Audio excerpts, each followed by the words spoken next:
हमारे चैनल को सब्सक्राइब करें और बेल आइकन दबाएं।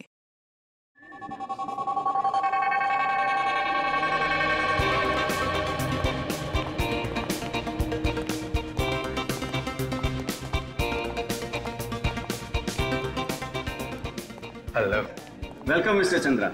Welcome ma'am. आप लोग अगर इस एग्जीबिशन में नहीं आते तो मुझे बिल्कुल अच्छा नहीं लगता। भला क्यों नहीं आते मिस्टर विमल? इनफैक्ट हर साल हमें आपके पेंटिंग एग्जीबिशन का इंतजार रहता है। Thank you so much. Please चलो। सुमित, बहुत लोग आए हैं। मुझे तो लगता है कि इस साल भी हमें वैसा ही रिस्पॉन्स मिलेगा जैसा पिछले साल मिला। वाह नीलेश, कितनी खूबसूरत खूबसूरत पेंटिंग है। आज मैं इनमें से एक पेंटिंग जरूर खरीदूंगी। हाँ, क्यों नहीं। वाह क्या हो गया, रुक क्यों गई?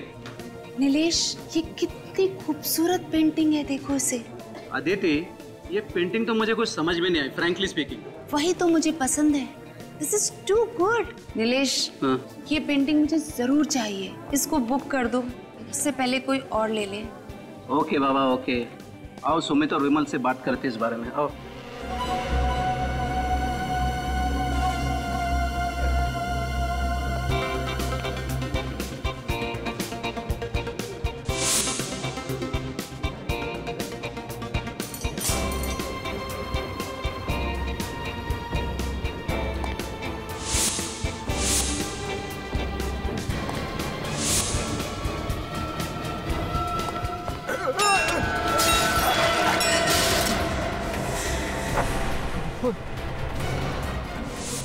अरे इसे पोज देता हूँ जल्दी।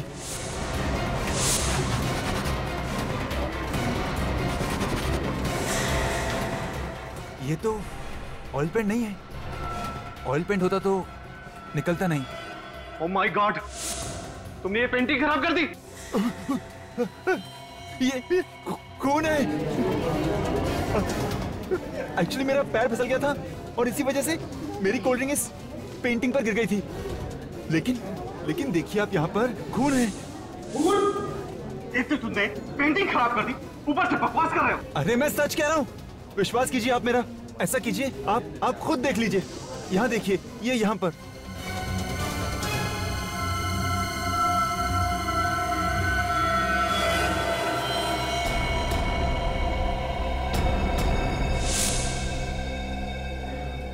हाँ सुमित, ये ठीक कह रहा है।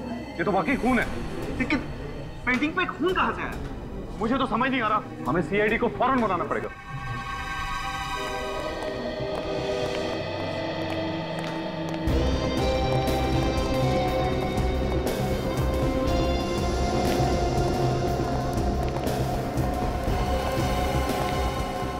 सुमित जी सर, मैंने ही आपको फोन किया था। सर, यही वो पेंटिंग जिस पर हमें खून मिला। अच्छा, ये है वो पेंटिंग। जी सर।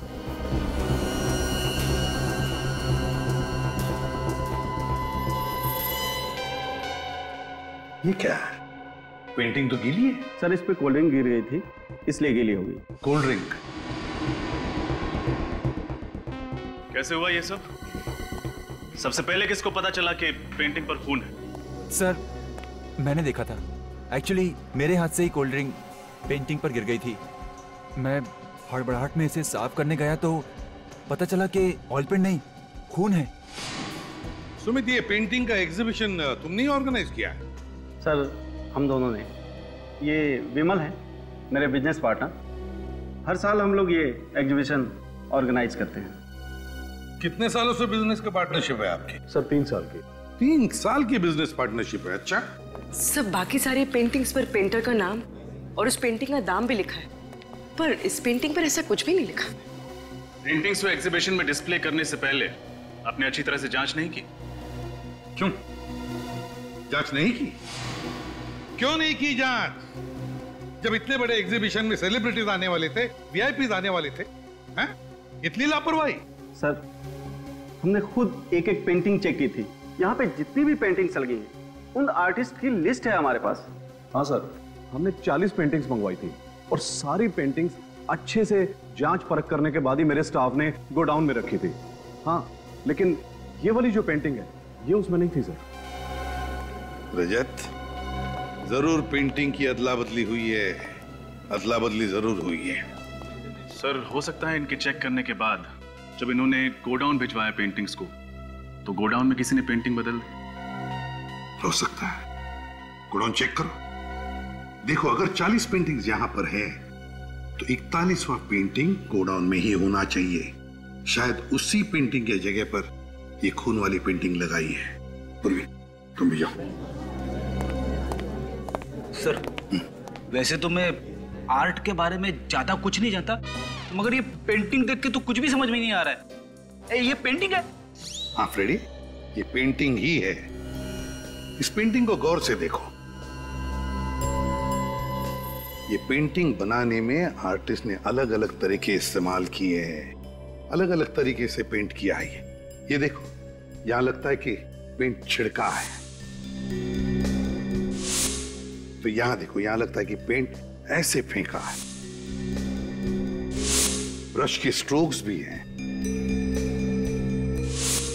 इसे देखकर लगता है कि आर्टिस्ट का दिमाग अस्थिर था, अनस्टेबल।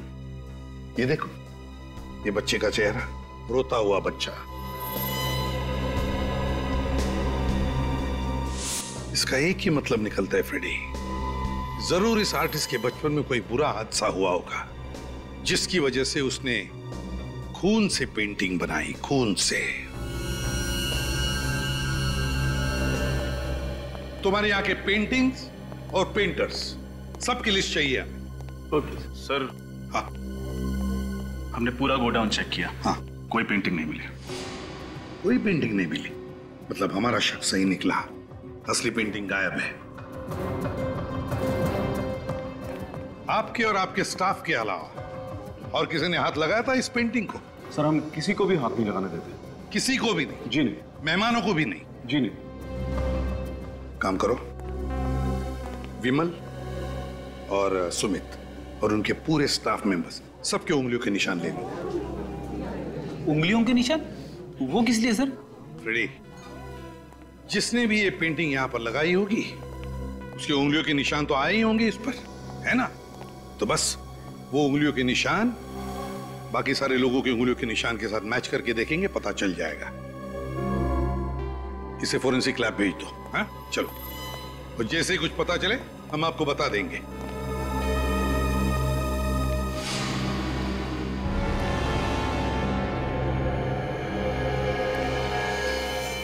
ये किसकी फोटोग्राफ है?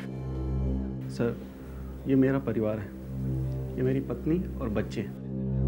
पंचगंदी में एक एक्सीडेंट हुआ था, कार खाई में गिर गई और सब मारे गए। I am sorry.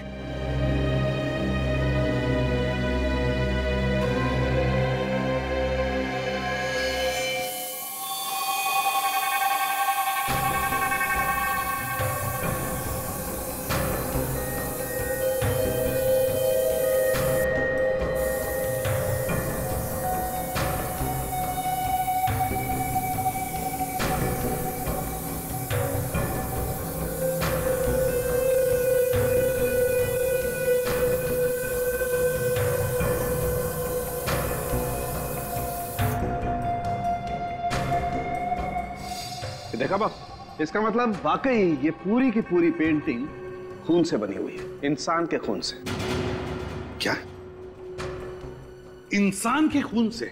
हाँ, पूरी पेंटिंग। मगर इतना सारा खून उसके पास आया कहां से होगा? वही तो, ऐसी पेंटिंग कोई शौक के लिए नहीं बनाता। एक और बात ऐसी पता लगी है बॉस, जिसे जानोगे तो आप सब लोग हैरान हो जाओगे। लेकिन क्या? ये जो पूरी पेंटिंग है, हाँ, ये जिस खून से बनी है वो किसी एक इंसान का खून नहीं। क्या? एक इंसान का नहीं? हाँ, हमने टेस्ट किया था, पता चला कि कम से कम 3 लोगों का खून मिला हुआ है इस पेंटिंग में। 3 लोगों का खून? हाँ बॉस, 3 अलग अलग ब्लड ग्रुप का खून है इस पेंटिंग में। My God. एक और बात यार, साउंड के तू सारी बातें एक साथ क्यों नहीं बताता? बताता। जो खून इस पेंटिंग में मिला है, उन तीनों खून में ड्रग थी। तीनों के ब्लड सैंपल में ड्रग मिला? कौन सा ड्रग? साउंड के? एक कंपाउंड है जिसे कैमोबेल कहते हैं। कैमोबेल? कैमोबेल? क्या? 3 अब ये कैमोबिल क्या चीज है? ये कैमोबिल अगर दिन में 2 बार लिया जाए तो 24 घंटे तक भूख नहीं लगती। और इस कैमोबिल का इस्तेमाल किस लिए किया जाता है? जिन लोगों को कम से कम समय में अपना ज्यादा से ज्यादा वजन घटाना होता है वो लोग इस दवाई को लेते हैं। लेकिन ये दवाई आसानी से नहीं मिलती है। बहुत ही गिने चुने मेडिकल स्टोर पे दवाई मिलती है, वो भी डॉक्टर के प्रिस्क्राइब करने के बाद। ऐसा क्यों सर? वो इसलिए क्योंकि ये दवाई सेफ नहीं है, इसके साइड इफेक्ट्स हैं, इसलिए इसे खुलेआम बेचने पर पाबंदी लगा दी गई। मगर सर उन लोगों को ये ड्रग्स लेने की जरूरत क्या होगी? डॉक्टर साहब वाकई ये तीनों वजन घटाना चाहते थे या बात कुछ और ही है? बात कुछ और ही है दया।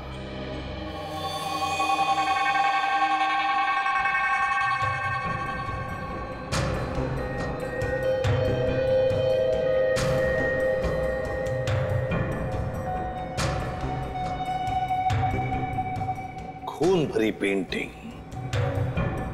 समझ में नहीं आता क्या चल रहा था उस पेंटर के दिमाग में।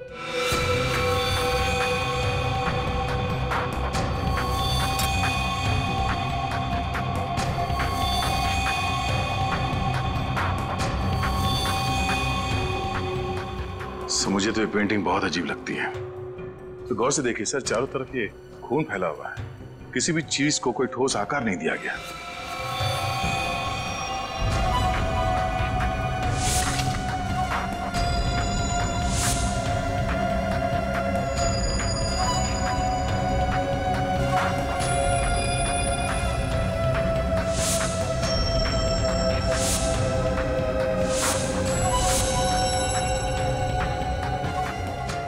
ये काम तो किसी नौसिखिया का ही लगता है।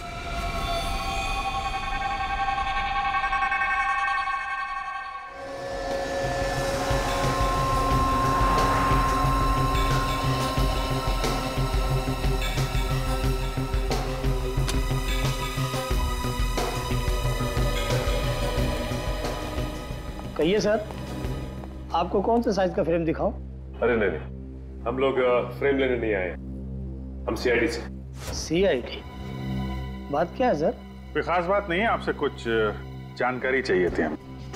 विनीत, फ्रेम देखिए, तो फ्रेम आप ही की दुकान से खरीदा गया है ना? सर, ये एक स्पेशल डिजाइन है, ये सिर्फ हमारे ही कारीगर बनाते हैं। Very good. अब ये बताइए कि ये फ्रेम किसने और कब खरीदा था? एक आदमी था साहब, करीब 7 दिन पहले वो आया था, काफी जल्दी में भी था साहब। अच्छा, आप जानते हैं उसे? नहीं साहब, मैं पहचानता नहीं हूँ, वो पहली बार हमारी शॉप में आया था, कोई हमारा रेगुलर कस्टमर नहीं था। तो फिर नाम याद है आपको उसका? नहीं साहब, नाम तो नहीं। हाँ, लेकिन इतना याद है कि उसने इसी डिजाइन के 2 फ्रेम खरीदे थे। कुछ तो याद करने की कोशिश करिए।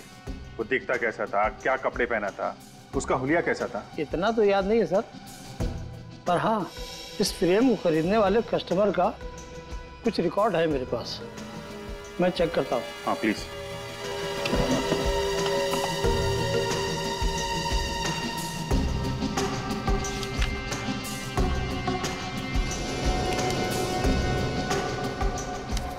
ये मिल गया सर, ये उस फ्रेम के बिल की कॉपी है। रितेश, सिर्फ नाम लिखा, एड्रेस क्यों नहीं लिखा? साहब, उसने कहा था कि फ्रेम तैयार हो जाने पर मैं उसको फोन कर दूं, वो खुद आकर यहाँ से फ्रेम ले जाएगा। तो फिर आपने उसका नंबर तो लिखा होगा ना कहीं पे? जी हाँ साहब, उसी बिल के पीछे है ना। अच्छा, ये उसी का नंबर है? ये उसी का नंबर। Thank you. अब पता चल जाएगा ये रितेश है कौन, जो खून से पेंटिंग बना रहा है।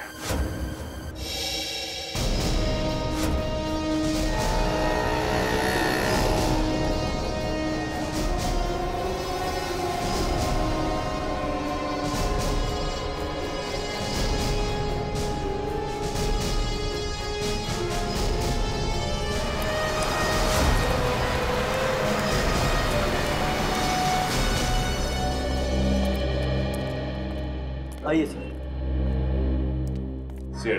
सीआईडी? बोलो साहब, क्या चाहिए आपको? क्या मोबाइल? कैमोबेल?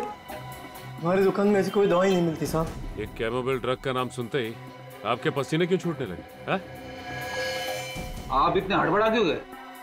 कौन घबरा रहा है साहब? मैं तो अपना काम कर रहा हूँ साहब। देख, सच बता दे वरना मेरी मदद कीजिए साहब, मैं बहुत मुसीबत में हूँ। ये सब नाटक क्या कर रहे हो? सच सच बताओ, बात क्या है? सर, किसी ने मुझे धमकी दी थी सर। कैमोमाइल का इंतजाम करने के लिए मुझे मजबूर किया गया था। मजबूर किया गया था? कैसी मजबूरी? उसने मुझे कहा था कि अगर मैं 2 दिन में कैमोमाइल का इंतजाम नहीं करूंगा तो वो मेरे पूरे परिवार को मार देगा साहब। मैं बहुत डर गया था साहब, मैं बहुत डर गया था। अच्छा, ये इस आदमी का हुलिया तो याद है ना तुम्हें? हा? नहीं बता सकता साहब, उसने मुझे सिर्फ फोन किया था। फोन नंबर है ना? मेरे मोबाइल में है सर, मैं अभी देख के बताता हूँ। साहब इसी नंबर से उसने फोन किया था, यही नंबर है सर। फ्रेडी, निखिल, इस नंबर का पता लगाओ। ये नंबर है किसका? इस आदमी का पकड़ा जाना बहुत जरूरी है। और एक बात, डर के जीने की जरूरत नहीं है, समझे? आइंदा ऐसा कोई फोन आए तो सीआईडी को इन्फॉर्म करना, ठीक है?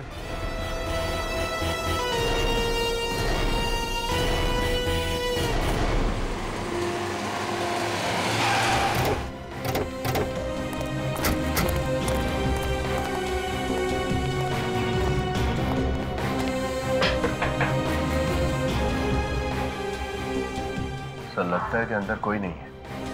हमारे आने से पहले ही ये रितेश फरार हो गया लगता है। तोड़ दो दरवाजा। सर, दरवाजा तो खुला हुआ है। अंदर चलो।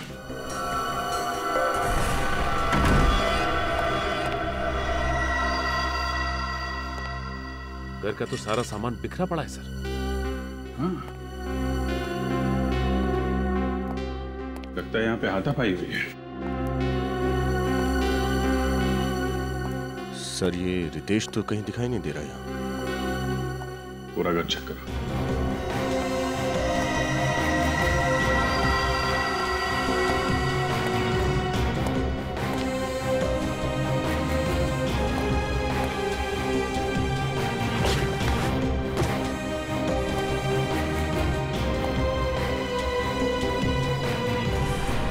साहब!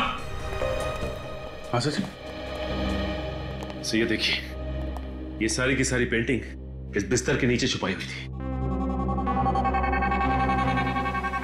और सर, ये पेंटिंग भी उसी पेंटिंग की तरह है जो एग्जीबिशन में मिली थी हमें, लाल रंग की।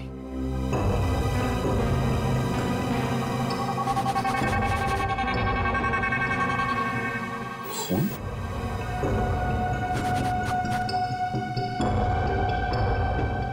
सारी पेंटिंग भी खून से बनाई गई। सर, लगता है कि ये रितेश ये सारी पेंटिंग्स बना रहा है। पानी की आवाज?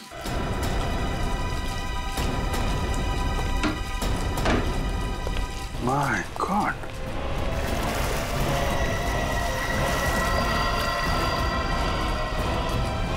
ये तो मर चुका है। इसे कहीं देखा लगा है। ये आदमी तो वहां एग्जीबिशन में था ना, वॉलंटियर।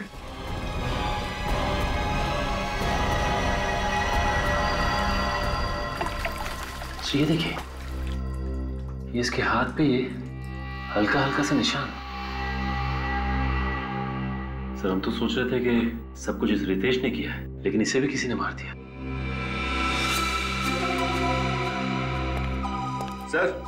सर ये देखिए, खून के निशान। सर, हो सकता है कि रितेश की हाथापाई हुई हो कातिल के साथ, और हाथापाई के दौरान उसका खून यहाँ पे लग गया हो। कातिल का भी खून हो सकता है। काम करो, इस खून का सैंपल ले लो और लाश को फोरेंसिक लैब भिजवाने का इंतजाम करो। हेलो, क्या?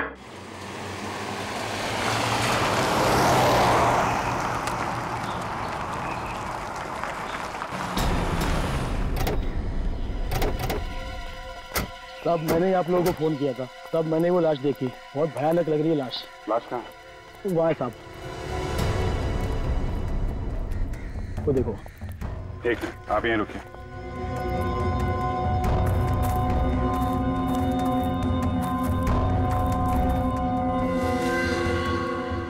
काम करो, लाश को बाहर निकालो। अच्छा।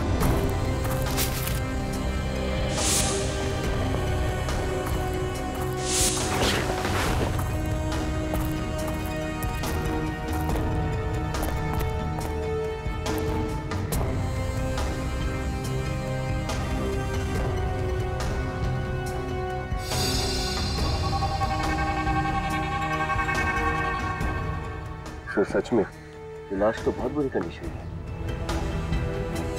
लाश तो बिल्कुल पीली पड़ गई है। सर इसकी हालत देख के लगता है जैसे इसने काफी दिनों से कुछ खाया पिया नहीं था। शरीर पूरी तरह से सिकुड़ चुका है।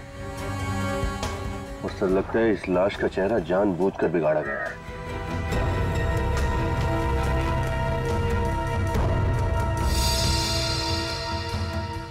ये देखिए सर, इसके हाथ पे ये छोटे छोटे निशान है। लेकिन सर ये निशान है किस चीज के? कई बार इंजेक्शन लगने के बाद आसपास का खून जम जाता है। निशान तो इंजेक्शन के ही लगते हैं, मगर इतने सारे निशान। मगर सर ऐसे ही निशान रितेश की लाश पे भी थे। लगता है खूनी इंजेक्शन लगा लगा के खून कर रहा है। खैर इसका जवाब तो डॉक्टर सालुंखे ही देंगे। मानना मुश्किल है, कोई भला ऐसा कैसे कर सकता है? हाँ सर, दोनों लाशें बहुत ही बुरी हालत में हैं। यार सालुंखे, तुम दोनों डिस्कस करोगे, हमें भी कुछ बताओगे? बॉस, इन दोनों के शरीर में जरा सा भी खून नहीं है। लगता है किसी ने इनके जीते जी सारा का सारा खून इन लोगों के शरीर में से निकाल लिया। शरीर में खून है ही नहीं। हाँ सर, और इसी की वजह से दोनों लाशें बिल्कुल काली नीली और फीकी पड़ गई है। अजीब बात है सर, विश्वास नहीं होता कि कोई इंसान किसी दूसरे इंसान के शरीर से उसके जीते जी सारा खून निकाल सकता है।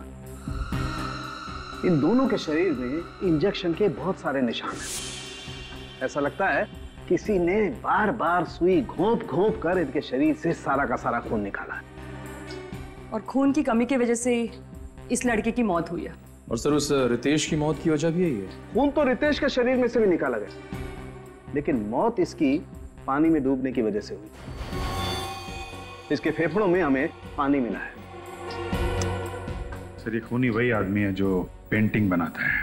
हाँ अभिजीत, ये एक ही आदमी का काम है, उसी का। एक बात और बॉस, रितेश के घर के दरवाजे पर जो खून का सैंपल मिला था वो खून रितेश का नहीं है। यानी वो खून किसी और का है? या वो खून उसी का है, उसी का जो रितेश का खून करने आया था। रितेश के साथ हाथापाई में से चोट लग गई होगी और वही खून दरवाजे पे लग गया होगा सर। मगर अभिजीत ये है कौन? है कौन ये? केमोबेल। पता लगाना पड़ेगा कि ये कौन है जिसने इस केमिस्ट को धमकी भरा फोन किया और ये दवाई मंगवा ली। सर मुझे तो आदमी पागल लगता है। कोई नॉर्मल इंसान ऐसी घिनौनी हरकत कैसे कर सकता है सर? किसी को भूखा रखना और थोड़ा थोड़ा करके खून चूस के उसे मार डालना। सर फिलहाल हमें 2 लाशें मिली है, लेकिन ये मुमकिन है कि उसने और भी लोगों को कैद करके रखा होगा। हाँ रखा ही होगा, वरना अपनी पेंटिंग बनाने के लिए पेंट यानी कि इंसानों का खून कहां से लाएगा वो? जिसने भी उस केमिस्ट को फोन किया है ना, वही हमें उस खूनी तक पहुंचाएगा, वही आदमी। सर हाँ सचिन, पता चल गया उस फोन करने वाले का? हाँ सर, जिस आदमी ने R&D मेडिकल स्टोर में फोन करके उस दुकानदार से बात की थी, उसका नाम रोहन है सर। रोहन? और पता? सर उसका पता भी चल गया, लेकिन उसके पते पे जाकर पता चला कि उसके नाम की तरह उसका पता भी नकली है सर। नाम भी नकली और पता भी नकली, तो फिर ये फोन किया किसने होगा? है कौन ये? सर ये फोन जिसने भी किया उसने सिम कार्ड लेने के लिए नाम और पता दोनों ही नकली दिया था सर। सर उसने उस दवाई की दुकान पे फोन किया और फोन ट्रेस ना हो इसलिए सिम निकाल के फेंक दिया। कोई बात नहीं, उसने जिस वक्त उस दवाई की दुकान में फोन किया था, हम पता लगा सकते हैं कि उस वक्त वो कहां पर था उसके उस फोन से। वो भी पता चल गया है सर। फिर ये फोन चोर बाजार से किया गया है, घाट कोपर के चोर बाजार से। चोर बाजार? तो इस इलाके में तो नशीली चीजें बेची जाती हैं, ड्रग पेडलर्स के अड्डे बने हुए वहां पे। तो फिर दया, ये फोन जरूर किसी ड्रग पेडलर ने ही किया है।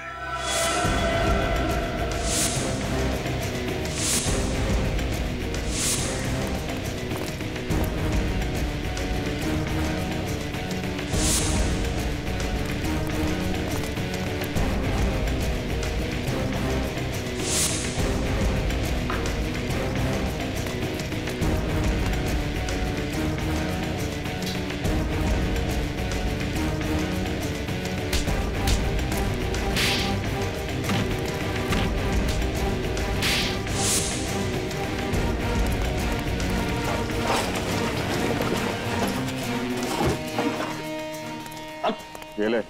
और सुन, किसी को बताने की जरूरत नहीं कि कहाँ से माल मिला। नहीं नहीं साहब, नहीं बोलिए। चल निकल।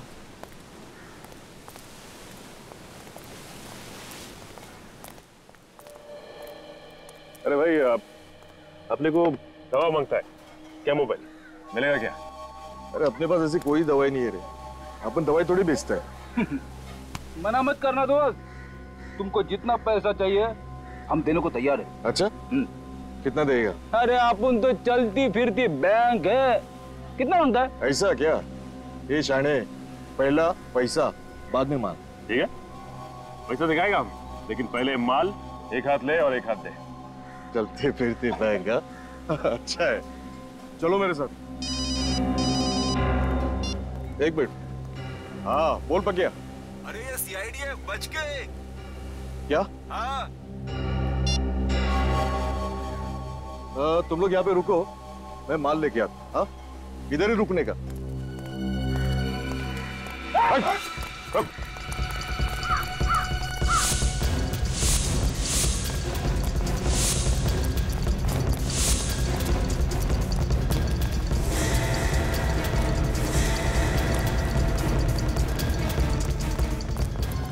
भागता किधर है? सीआईडी से भागता है? मारना मत सब बताता है, सब बताता है, सब मारना। सर वो कैमोबिल दवाई मैंने खुद के नहीं बल्कि किसी और के कहने से R&D मेडिकल स्टोर से मंगवाई थी साहब। उस दुकान में फोन करके धमकी तू नहीं दी थी ना? हाँ साहब, लेकिन उसके बाद मैंने फोन स्विच ऑफ करके उसका सिम कार्ड फेंक दिया साहब। ये काम तू किसके कहने पे करता है? साहब मुझे एक दिन एक चिट्ठी मिली थी, उसमें लिखा था कि कैमोबिल नाम की दवाई का बंदोबस्त करो। और साहब उसने बोला कि तुझसे शनिवार को रात को 8 बजे आके लेके जाऊंगा और इनाम देके जाऊंगा। अच्छा, फिर वो दवाई लेने कौन आया था? साहब वो गाड़ी में आया, कांच खुली, माल लिया, पैसा दिया और चले गया साहब। तुमने गाड़ी तो देखी होगी ना, कौन सा मॉडल था?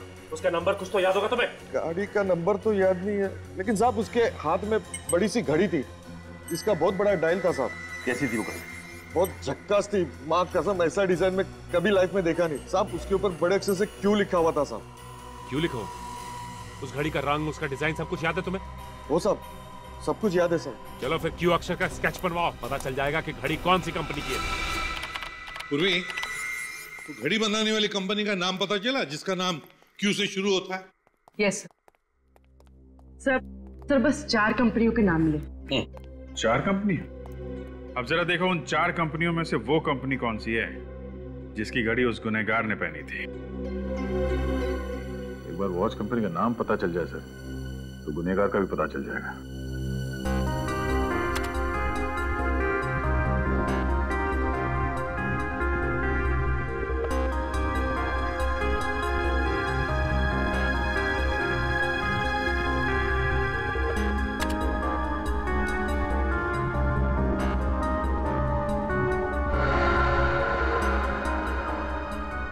सब तो ये डिजाइन बिल्कुल इस डिजाइन जैसा है।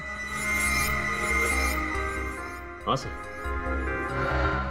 ये क्यू का निशान तो बिल्कुल ऐसा ही है जैसा उस ड्रग पैडलर ने कहा था। कंपनी का नाम है क्वीनी। सर ये जर्मन ब्रांड है। अगर इस कंपनी ने हाल ही में अपने देश में ये घड़ियां बेचना शुरू किया है तो फिर इनकी दुकानें, इनके आउटलेट भी कम ही होंगे, है ना? और घड़ी भी काफी महंगी है सर। इतनी महंगी घड़ी है तो फिर सर खरीदने वाले लोग ज्यादा नहीं होंगे। हाँ, इस घड़ी की कंपनी की जितनी भी दुकानें हैं सब पे जाकर पता लगाना पड़ेगा कि किन किन लोगों ने ये घड़ी खरीदी थी और कब खरीदी थी।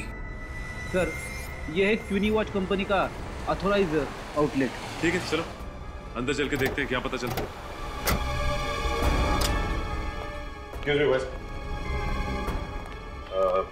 हमें आपके कंपनी की घड़ी के बारे में जानकारी चाहिए। आप कौन सी घड़ी? इस घड़ी को ध्यान से देखिए, ये आपकी कंपनी की घड़ी है ना? ये हमारी लिमिटेड एडिशन घड़ी के डिजाइन है। अब बात क्या है सर? दरअसल हम लोग सीआईडी मुंबई से हैं और एक केस के सिलसिले में पूछताछ करना चाहते हैं। मैं आपकी क्या मदद कर सकता हूँ? अब हमें ये बता सकते हैं कि ये घड़ी आपसे किसने खरीदी है? मैं अभी आपको बताता हूँ।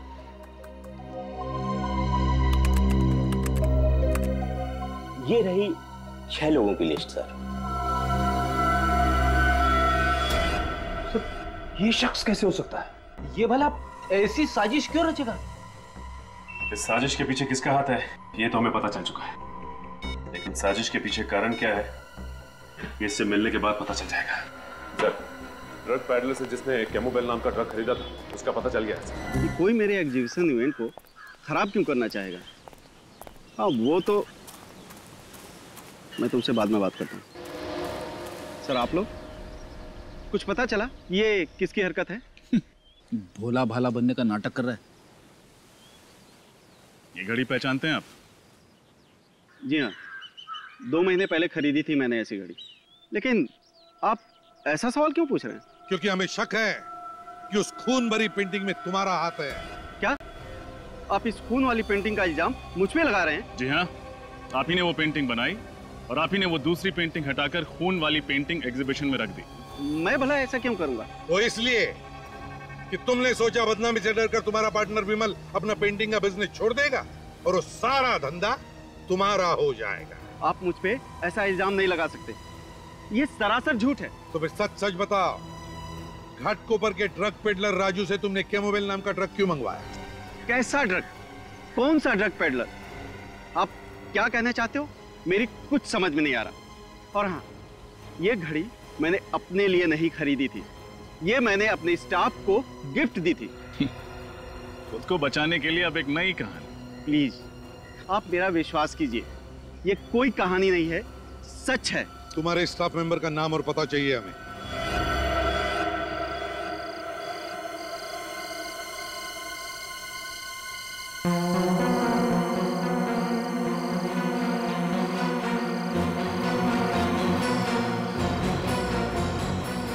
सचिन, सुमित ने इसी फार्म हाउस के बारे में कहा था ना? हाँ सर, सुमित ने यही फार्म हाउस बताया था सर। शख्स के पास हथियार भी हो सकता है, वो थोड़ी देर यहीं से नजर रखता है।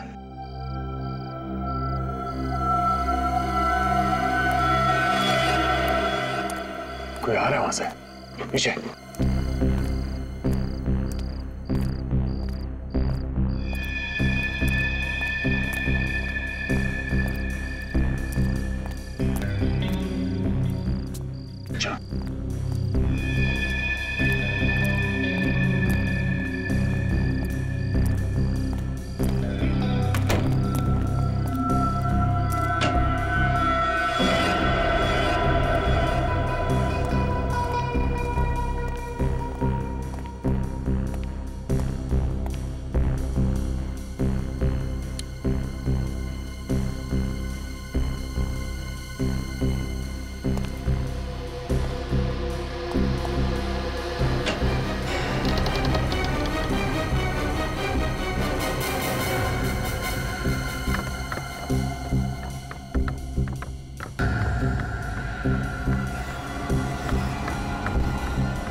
खून का पेंटिंग यहां पे बनाता है।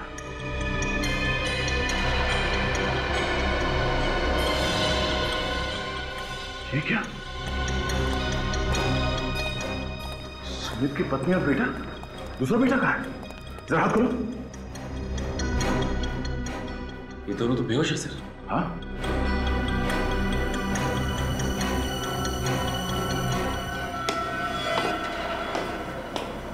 कोई आ रहा है।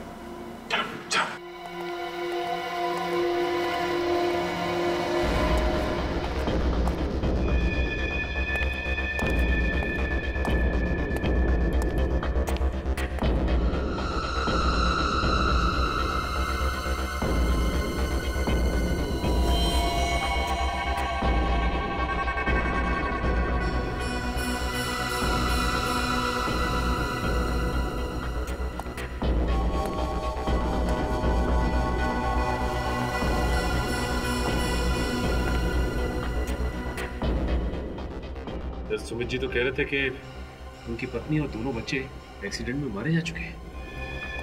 लेकिन सर उन्होंने ये भी तो बताया था कि उनकी लाशें अब तक नहीं मिली हैं। मतलब एक्सीडेंट हुआ ही नहीं था। इस पेंटर ने इन्हें यहाँ पे बंदी बना के रखा है। तो इसका मतलब इस पेंटर ने इन दोनों के शरीर से खून निकालकर उसी से वो पेंटिंग बनाई थी। और फिर इन्हें केमो बेल खिला के जिंदा रखा ताकि ये मर न जाए। हाँ बेटा, तेरा खून निकालो। देख, पेंटिंग बनाने का टाइम हो गया ना, तेरा खून नहीं निकालूंगा तो अपनी पेंटिंग में रंग कैसे भरूंगा? हाँ? ला।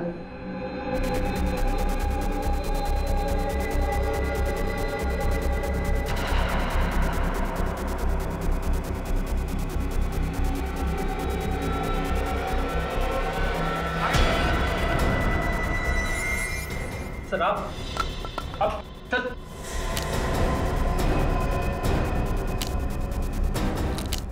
सर मैं आपको सब कुछ सच सच बता दो सर। सर सब कुछ मैंने किया सर। सर सब कुछ मैंने किया सर। मैंने मारा है सर। मैं बता दो सर आप। रेडी निकल, जल्दी से खोलो इन्हें, हॉस्पिटल लेके जाओ।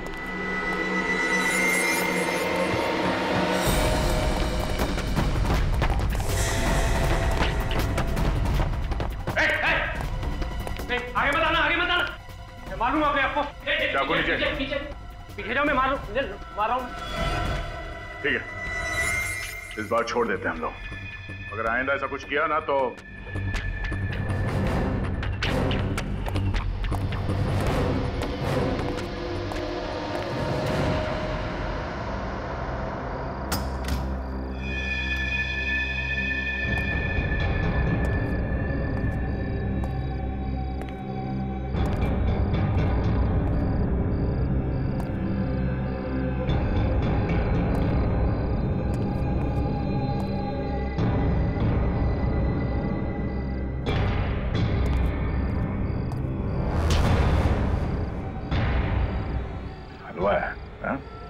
ऐसे ही छोड़ देंगे तुझे?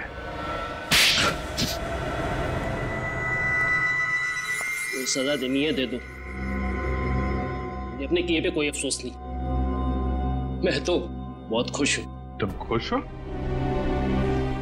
सुमित जी की बीवी और 2 बच्चों का खून निकालकर उन्हें अधमरी हालत में रखा और बोलते हो खुश हो तुम? सुमित ने मेरे और मेरी परिवार के साथ जो जुल्म किया उसका क्या? क्या किया सुमित ने तुम्हारे परिवार के साथ? उसने मेरे पूरे परिवार को बर्बाद कर दिया, मार डाला उसने सबको, मुझे अनाथ कर दिया। ठीक से बताओ रघु, आखिर हुआ क्या था और कब हुआ था? बात आज से 12 साल पुरानी। तब हम लोग बहुत गरीब हुआ करते थे।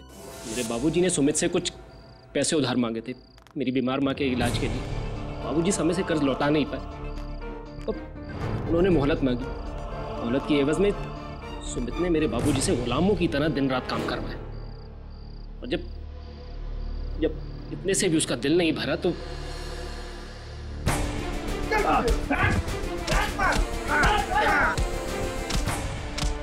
अरे मत मारो, मत जाओ, अरे बचाओ, अरे बचाओ,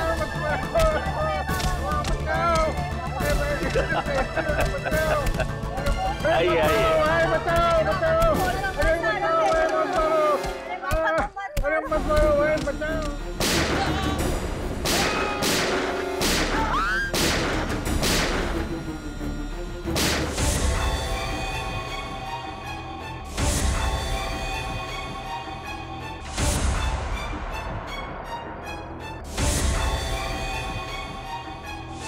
तो इसलिए तुम सुमित जी से बदला लेना चाहते थे? हाँ, इसलिए तो मैंने उनके यहाँ पे इतने साल नौकरी करी और उनके बारे में सब कुछ पता कर लिया। सुमित जी तुम पे भरोसा करते रहे और तुमने उनके भरोसे का फायदा उठाकर उनकी पत्नी और दोनों बच्चों को अगवा कर लिया। हाँ, और उसके बाद मैंने उनको किडनैप कर लिया, उनकी गाड़ी को खाई में धकेल दी। और तुमने उन्हें बंदी बनाकर एक खुफिया कमरे में छुपा के रख दिया। और फिर मैं उनका खून निकाल के अपनी पेंटिंग बनाता रहा। उन्हें केमोबेल ड्रग देता रहा ताकि वो बिना कुछ खाए पिए जिंदा रह सके और मुझे मेरी पेंटिंग बनाने के लिए खून मिल सके। और फिर वो पेंटिंग मैंने सुमित की एग्जीबिशन में रख दी। ताकि वो इस केस में फंस जाए, बदनाम हो जाए। और जंगल में जो लाश मिली थी वो तो सुमित के दूसरे बेटे की थी। बेचारा इतना कुछ झेल ही नहीं पाया, मर गया। फिर मैंने उसकी लाश का वो हाल किया कि कोई भी उसे पहचान ना पाए। और रितेश, वो तो तुम्हारा साथी था ना, उसे क्यों मार दिया तुमने? वो मेरी मदद करता था, अच्छा लड़का था, और मैं अपनी पेंटिंग भी उसके घर में रखता था। लेकिन एक दिन उसे पता चल गया कि मैंने ये पेंटिंग खून से बनाई। वो मुझे धमकी देने लगा कि वो अपने बॉस को जाके सब कुछ सच सच बता देगा। तो आप बताइए ना कि मतलब ऐसे तो उसका क्या फायदा? हाँ? फिर उसके बाद मैंने उसे भी मार दिया।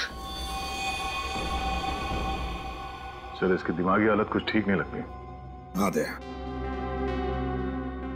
इसे इलाज की जरूरत है। रघु, सुमित को तो उसके किए की सजा मिलेगी ही मिलेगी, पर तुमने भी एक बहुत घिनौना जुर्म किया है और कोर्ट तुम्हें कभी माफ नहीं करेगा।